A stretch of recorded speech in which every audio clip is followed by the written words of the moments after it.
Bismillahirrahmanirrahim. Assalamualaikum warahmatullahi wabarakatuh. Nah, gimana kabar teman-teman semua hari ini? Semoga selalu dalam keadaan sehat walafiat ya. BTW nih teman-teman, gak kerasa ya hari ini kita sudah berada di Ramadan hari-hari terakhir. Yang berarti bentar lagi kita akan menginjak bulan Syawal nih teman-teman. Gimana puasa teman-teman semua hari ini? Semoga selalu dilancarkan ya sampai nanti di Ramadan terakhir. Karena kan kita masih jiwa-jiwa remaja gitu ya, jiwa-jiwa pemuda pasti harusnya masih semangat dong ya, beribadahnya masih semangat, apalagi puasanya harusnya masih semangat dong. Nah, BTW ini teman-teman, ngomongin tentang pemuda, pasti kalian pernah dengar kan kata-kata kayak gini, pemuda itu adalah agent of change, atau pemuda itu adalah ujung tombak dari perubahan. Pasti teman-teman semua pernah dengar kan? Nah, bener banget ya teman-teman. Kata-kata ini biasanya sering banget mondar-mandir ya, bolak-balik berlalu lalang di telinga kita. Ketika kita membahas tentang pemuda, tentang remaja muslim gitu ya, pasti kan selalu erat kaitannya dengan agent of change atau sebagai ujung tombak perubahan gitu. Nah, tapi kenapa ya para pemuda ini bisa disebut sebagai agent of change atau ujung tombak dari perubahan? Nah, tentu aja teman-teman, karena pemuda lah yang memegang peranan penting dalam masa depan bangsa ini. Nah, jadi kalau para pemuda yang ada di suatu bangsa itu memiliki kualitas yang Masya Allah gitu ya, subhanallah, kualitasnya itu sangat-sangat berkualitas, kualitasnya tinggi gitulah ya. Tentunya bangsa tersebut itu pasti akan menjadi lebih maju gitu karena mempunyai para pemuda atau yang bisa dibilang sebagai regenerasi yang memiliki kualitasnya tuh tinggi gitu teman-teman. Makanya kenapa pemuda itu selalu dikaitkan dengan agent of change atau ujung tombak dari perubahan. Nah, tapi nih teman-teman, apakah pemuda yang khususnya ada di Indonesia ini nih ya, apakah remaja yang ada di Indonesia ini sudah termasuk ke dalam pemuda yang memiliki kualitas yang tinggi? Coba deh ya kita lihat pada faktanya.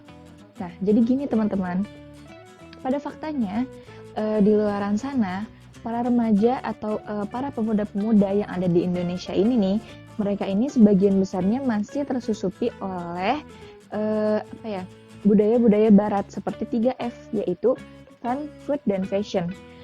Bisa kita sendiri gitu ya teman-teman, para remaja saat ini itu lebih senang untuk mengejar tren gitu ya, keviralan. Mereka lebih memilih keviralan gitu ya, ketenaran, dibandingkan mereka mempersiapkan diri mereka untuk menjadi individu yang bermanfaat bagi bangsa ini, alias sebagai agent of change tadi gitu. Mereka lebih senang nyari ketenaran gitu, kayak apa sih yang tren saat ini, ya udah mereka ikutin gitu. Kayak zaman sekarang nih teman-teman, kan di TikTok itu lagi viral gitu ya tentang tren Habibi, yang dimana orang-orang tuh pada pakai bajunya hitam, terus kerudungnya hitam, pokoknya serba hitam gitu ya. Kemudian terutama para cewek-cewek gitu ya, mereka jadi ngikutin kayak buka puasa pada pakai baju hitam-hitam semua dan lain-lain gitu. Nah, ini bukti bahwa ketenaran atau keviralan itu menjadi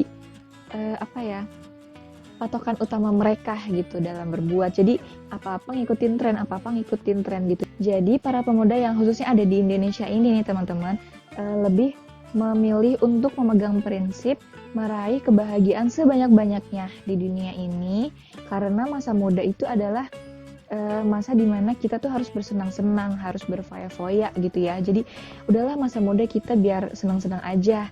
Nanti kita beribadahnya, kita taat kepada Allahnya nanti aja kalau udah tua. Nah, justru yang kayak gini tuh yang salah besar nih teman-teman.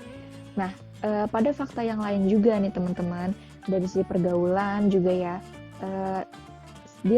selain mereka hanya sibuk untuk mengejar tren, mereka juga lebih banyak menghabiskan waktunya untuk berpacaran, kemudian belanja yang berlebihan, nongkrong, dan ngobrolin sesuatu yang sia-sia gitu ya. Kemudian mabuk-mabukan, bahkan nih teman-teman sampai ada yang mencoba untuk meminum obat-obatan terlarang. Nauzubillah min dzalik banget ya teman-teman. Ini membuktikan bahwa pergaulan yang ada di Indonesia saat ini tuh udah makin parah banget teman-teman. Bahkan sampai ada yang tawuran, kemudian seks bebas juga angkanya terus meningkat dari tahun per tahun. Nah, ini kan membuktikan bahwa remaja zaman sekarang ini sangat mengalami kemunduran.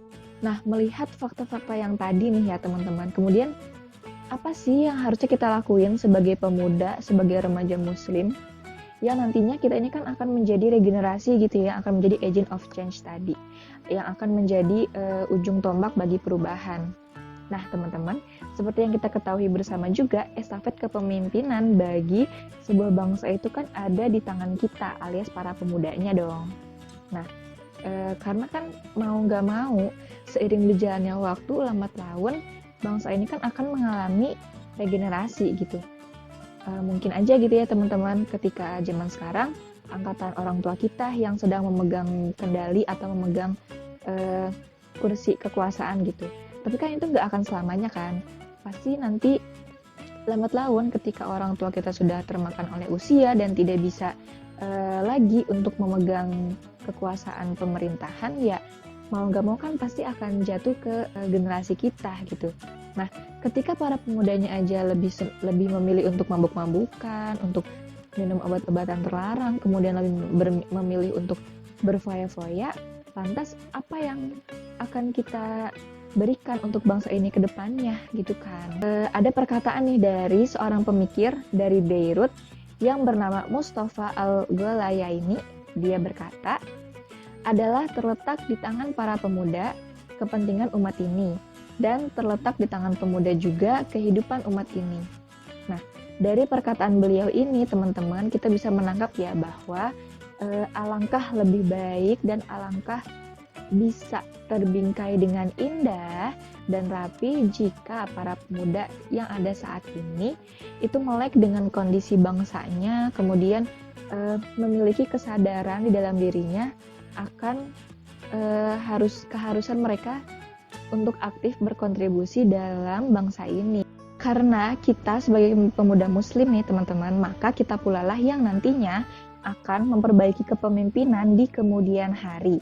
Kenapa? Karena kehidupan ini itu ada di tangan para pemudanya. Maka dari itu sudah seharusnya saat ini para pemuda Islam itu menyadari akan posisi dan tugas kita nih teman-teman sebagai penerus bangsa atau agent of change tadi untuk mulai aktif berkontribusi demi bangsa ini. Maka dari itu pula kita harus menjadikan diri kita sebagai para pemuda ini untuk memposisikan diri kita sebagai ujung tombak bagi kebangkitan bangsa ini. Nah, ada beberapa cara nih teman-teman buat kita sebagai para pemudanya biar kita bisa menjadi pemuda yang berkualitas, kemudian kita juga bisa istiqomah selalu di jalan Allah. Yang pertama, kita harus menempa diri kita dengan sakofah Islam, yaitu kita harus memperbanyak mendalami kajian-kajian atau sering ikutan kajian gitu ya, mau itu yang ada di dekat sekitar rumah atau di masjid-masjid dimanapun itu ya kan, menuntut ilmu itu bebas ada di mana aja gitu. Maka dari itu kita harus rajin-rajin nih teman-teman untuk memperdalam terutama sakofah Islam. Boleh itu ikut pengajian atau kita ngedengerin ceramah-ceramah ustadz, dengerin podcast dan lain-lain, atau baca buku itu lebih bagus gitu ya teman-teman. Nah, kenapa sih hal ini itu diperlukan? Karena teman-teman, kita sebagai makhluk yang diciptakan oleh Allah Subhanahu wa taala, maka kita juga perlu menyadari bahwa kita hidup di dunia ini itu tidak lain dan tidak bukan hanya untuk beribadah kepada Allah Subhanahu wa taala. Dan tentunya ketika Allah sudah menurunkan seperangkat aturan kepada kita, kemudian kita harus beriman kepada Nabi Muhammad dan beriman kepada Al-Quran sebagai pedoman hidup kita, maka ya kita harus menerimanya, alias kita harus mengikutinya gitu. Ketika Allah sudah memberikan seperangkat aturan, ya harus kita jalani dengan sebaik mungkin. Kemudian kita juga harus menjalankan perintah Allah dan menjauhi larangannya pula. Maka dari itu, agar kita mendapatkan ilmunya nih, ketika kita mau berbuat ini boleh nggak ya, ini sesuai dengan yang Allah perintahkan atau enggak ya, Allah suka nggak ya, maka dari itu kita butuh ilmunya dong teman-teman. Nah, dari sinilah kita harus sering-sering nih teman-teman menggali ilmu Islam, menggali thaqafah Islam.